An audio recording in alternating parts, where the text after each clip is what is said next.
Welcome back, everyone, to episode 6 of History of the Meta, a YouTube exclusive series by SuperMagicalCup where we review past balance changes, past updates, and other milestone events that made the meta of Clash Royale what it was then and now. Make sure to subscribe to our YouTube channel to watch more in this series and other series that we are doing, and follow the Twitch channel, all the details up there, Super Magical Cup, to see the most competitive Clash Royale tournament every Saturday at 12 p.m. PST.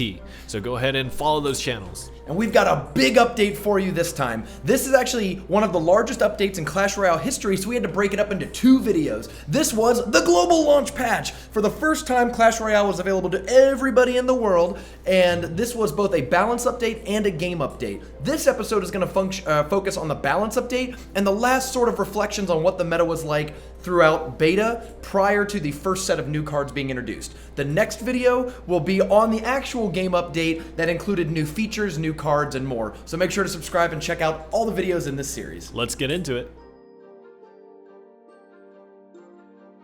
Well, before we get into the balance updates, it's really important to understand what the meta was like at the time, because the patch notes may not make sense unless you sort of understand what was going on. P.E.K.K.A. and Golem were probably the most popular tanks in the game. With the nerf to Inferno Tower, you actually started to see people play these big, overwhelming push decks, although Bomb Tower and Tesla Tower still had a 60-second lifespan, and Cannon had a 40-second lifespan. So defensive towers were still overwhelmingly popular, and only the biggest and baddest tanks were really able to punch through. In addition to that, there was a big, you started to see the imbalance of level 8 epics to level 12 commons. Yeah. The meta, as people knew it, was based on TV Royale. Well, TV Royale at the time was only top 50 players. It wasn't, TV Royale for every arena. So from what people could see, the top of the ladder, where people actually had level 8 epics against level 12 commons, epics were really, really, really powerful. So P.E.K.K.A. was popular, Golem was popular, the P.E.K.K.A. Prince Witch deck, which was sort of the precursor to the P.E.K.K.A. Double Prince deck, was around, and Hog Riders were actually starting to become one of the main villains in the game. It's weird to think of a time when Hog Riders weren't really popular, but Hog Riders by now were really becoming like, oh, this is a popular, don't you think there's just a lot of Hog Rider decks around? Over-leveled Hog Riders were the original Royal Giants. Like, it was a card that most people had access to. You could request it until it was over leveled, and that was definitely one of the terrors of the ladder for a long time. The towers, though, were still very popular. Mortar and Expo decks were still around, and probably still the main villains in the game, with Mortar taking the first place there. But Tesla, Bomb Tower, Cannon still all over the place, and that was kind of where the meta had deadlocked. This patch introduced 6 new cards: the Royal Giant, 3 Musketeers, Poison, Dark Prince, and then Princess and Ice Wizard, the 2 legendaries of the game, the first 2 legendaries of the game. Crazy to think about the game before there were legendaries or even staple cards like Poison and Dark Prince. Yeah, and so talking a little bit about how that affected the meta, well, first of all, one of the most apparent things to me when I just looked through all the decks of the past, Fireball and Arrows were far more popular than anything like Poison or Zap were, because Poison didn't really exist. Zap wasn't really the spell that it is today, it didn't have that stun still, and so they were not really competing with it. Fireball and Arrows were kind of the 2 spells to go to. Cycle decks were non-existent, again, kind of due to the reason that Zap wasn't really that popular, but also because he didn't have these legendaries. The Princess and the Ice Wizard for a long time, and even currently, are kind of staple cards that fit into many situations and are 3 elixir costs, helping you get a very cheap deck that cycles very quickly.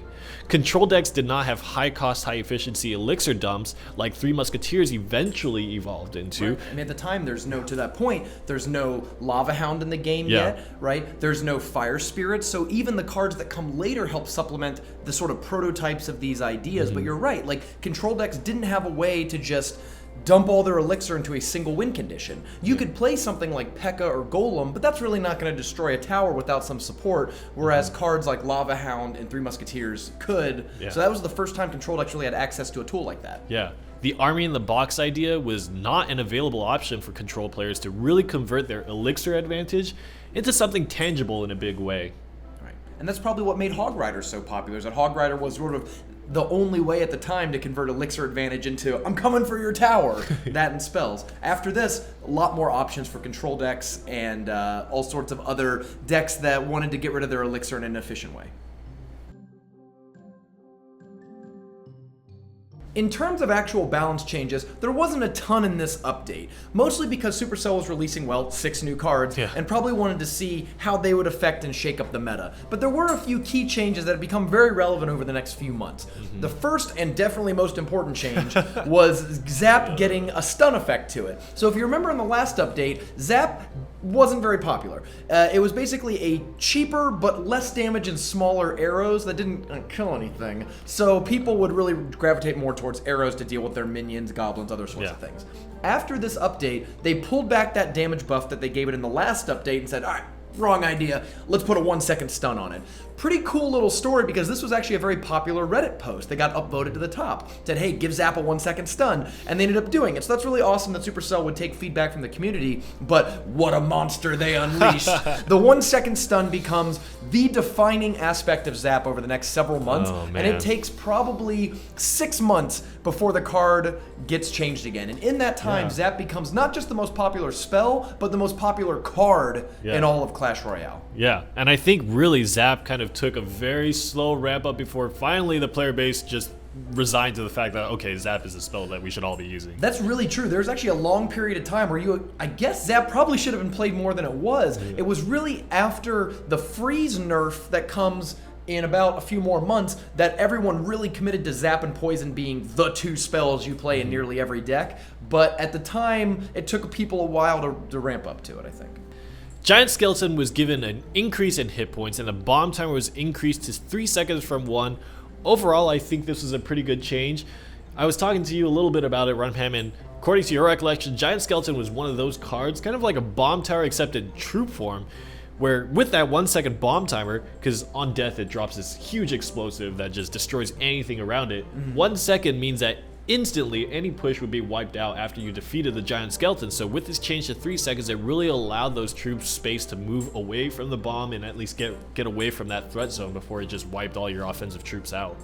Yeah, in the same way that Bomb Tower is sort of an expensive card that's not really great on offense, but amazing on defense, or it makes you go like, oh, I'm just going to play for a draw. I'm never going to push through. That was Giant Skeleton. You could have, it didn't matter, barbs, archers, minions in the sky, giant of your own, like musketeer. It didn't matter, right? And no matter how much stuff you had in your push, it would all get gummed up by a Giant Skeleton dropped in the middle, and then as soon as the Giant Skeleton died, it would blow up on everything. So this was a change to make it. It wasn't a very popular card, but it was such a frustrating card when you did see it that I think they wanted to just change the focus of it a little bit. I like increasing the bomb timer to 3 seconds. It was probably a huge nerf because Giant Skeleton has never really been that popular after this change. Yeah, that's but true. It changed the focus of it so that you actually had some counterplay options. Players now had the ability to play a mini P.E.K.K.A. or barbs on the far side of the Giant Skeleton, and they would walk away before the explosion would go off. And instead, ranged troops like Wizard and Musketeer were the ones that were likely to walk into it and blow up.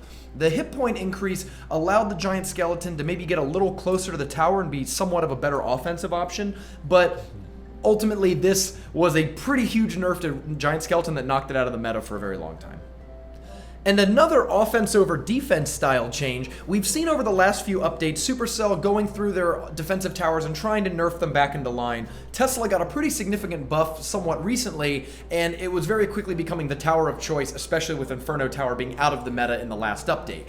The 5% hit point decrease was an attempt to bring it back into line, but you know what? Didn't work. Not at all, actually.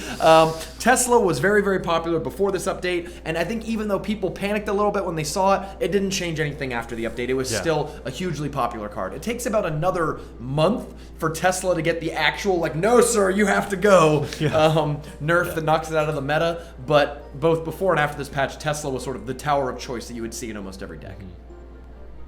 So the next two changes I really think are more quality of life changes and clarity of the game's mechanics. First one, the rage effect falls off quicker when troops leave the rage area. So if you guys know, oftentimes with AoE spells like rage and poison, their effect lingers after the troops walk out of it. And in this case, rage was lasting a very, very long time after the troops moved away. So they were just trying to make it more clear. This unit is clearly out of the area of effect that the range spell has, and so it's going to lose its effect much quicker, and that makes a lot more sense. The next one, combat mechanics, troops will be harder to distract, and I actually think this is a hard one to quantify, but a very, very important change, because a lot of this game is about timing and about knowing your spacing and placing your buildings to distract properly the units that are coming to attack. prior to this push, it was very, very easy to distract troops in very, very awkward situations where you mentioned a situation where there would be a troop moving across a bridge, and once it's across the bridge, you can place a building on the other lane almost, and the troop, instead of going for the tower, which you would expect would be the closer object, it turns around and goes towards the structure. Yeah, troops prioritized enemy units over crown towers, so that meant that no matter how close it was to a tower, if you played something within its range, it would kind of go over there and fight that more than the crown tower. This was really obvious with things like Golem, that when they'd lumber across the river, you could play a cannon almost in the other lane, and the Golem would come in and take a hard right, go alongside the river all the way, and then maybe after killing the cannon, go down the other tower lane. So it was definitely weird. It didn't make sense, and it was, of course, super frustrating when your giants or hog riders would pull away at the last minute to go fight some other thing that had been played around. Yeah. The second change was actually also weird. I actually think these two changes, the rage effect and the combat mechanics, were changed because of new cards. So also with this combat mechanic change, if you were getting shot by anything, the troop would go and try to fight the thing that was shooting it. Well, you can imagine that when Princess is introduced to the game, this would create a lot of weird situations where a princess could pull something across the middle of the field because of her long cross-field range. Yeah. So they changed it now so that troops prioritize crown towers in their range higher than other things. So you have to play something in front of the troop before it gets close enough to a crown tower just to lock onto it. The rage effect is really interesting because rage used to last until the rage was done. So if you walked through rage, you remained raged the entire time until the whole rage went away. I imagine rage and poison worked very similarly in the programming, so they had to make this change to rage, or else poison would have worked where if you would ever touch the poison, you were poisoned for the entire duration until the poison went away. And I think it makes more sense to have both rage and poison work the same than to have them, be totally different weird mechanics. And the final change is a pretty small one that probably adds up over the hundreds and hundreds of donations, thousands of donations that we can make. A lot of Clashers' souls are thanking Supercell for this change. It's crazy to think that, the game first came out, Rares only donated for 5 experience, but yeah, they upped it to 10 because they realized that you could donate 1 common for 1 experience or Rares for 5. It was better to donate common, so they wanted to make them an equivalent amount between the two. This was a part of several changes that made the progression a little more player-friendly. This update, the game update, the next video, added giant chests and super magical chests to the game. Prior to this update, the store was just like silver, gold, magical, and those are the only things you could buy. So this was among many changes, and you'll see more of them in future updates, where Supercell tries to make the overall donation and request economy a little more robust and player-friendly. So stay tuned for the next meta timeline video where we talk about the actual game changes that Supercell made. This particular balance change one didn't have too many, but I think there were a lot of very, very important changes. So make sure you subscribe to our YouTube, make sure you're watching all the other videos in this series, and following SuperMagicalCup on Twitch, and stay tuned for the next episode.